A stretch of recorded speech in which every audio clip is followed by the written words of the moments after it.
मुल्क भर में कारोबारी मराकज़ रात 8 बजे बंद करने की तजवीज़ सामने आई है। वफाकी काबीना तवानाई बचत के लिए कल अहम फैसले करेगी। वज़ीर-ए-आज़म ने सूबाई वज़राए आला को भी काबीना इजलास में बुला लिया है। मज़ीद जानते हैं डॉन न्यूज़ इस्लामाबाद के चीफ रिपोर्टर सनाउल्लाह खान से। सनाउल्लाह, बताइएगा क्या तजावीज़ सामने आ रही हैं और क्या ताजिर बरादरी रात 8 बजे दुकानें बंद करने पर रजामंदी जाहिर कर देंगी? अमीन, ऐसे है कि पूरा एक एनर्जी कंजर्वेशन प्लान तैयार किया गया है और जिसमें सूबों से कंसल्टेशन भी की गई है और कल काबीना के इजलास में वज़ीर आला चीफ सेक्रेटरी को भी बुलाया गया है, तो उनकी मौजूदगी में इत्तेफाक होगा तो ये फैसला किया जाएगा। और इसमें एक शॉर्ट टर्म, एक दरमियानी मुद्दत का और एक तवील मुद्दत का प्लान है।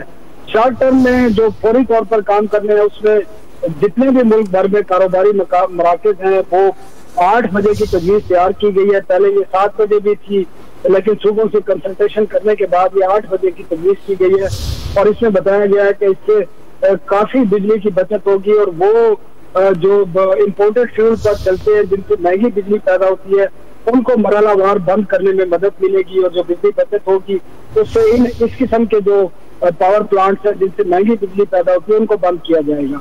तो ये प्लान है। अब कल काबीना इस पर कोई 3 घंटे का टाइम रखा है। काबीना ने इस पर 11 बजे से 2 बजे तक इस पर डिस्कशन होगी और फैसले किए जाएंगे। उम्मीद तो ये है कि सिंध के वज़ीर आला आएंगे, बलोचिस्तान के भी आ सकते हैं, लेकिन पंजाब और केपी का अभी तक कोई तस्दीक नहीं हो सकी है कि वो वज़ीर आला आएंगे या नहीं आएंगे इजलास में। इसके साथ बिजली रोकने का भी एक प्लान इस जो एनर्जी कंजर्वेशन का हिस्सा है, जिसके तहत जो नए मीटर्स है, स्मार्ट मीटर्स है या प्रीपेड मीटर्स है वो मुतारिफ कराए जाएंगे जिससे बिजली चोरी रोकी जाएगी। और लाइन जो है, लाइन लॉसेज है, जिस तरह लाइनें हैं बहुत बड़ी बड़ी, उनको पुरानी लाइनें हैं उनको भी तब्दील किया जाएगा। इसी तरह जो मुल्क भर में ट्यूबवेल है बिजली पर या वफाकी काबीना तवानाई बचत के लिए कल अहम फैसले करेगी। हमें आगाह कर रहे थे सनाउल्लाह खान, बहुत शुक्रिया आपका।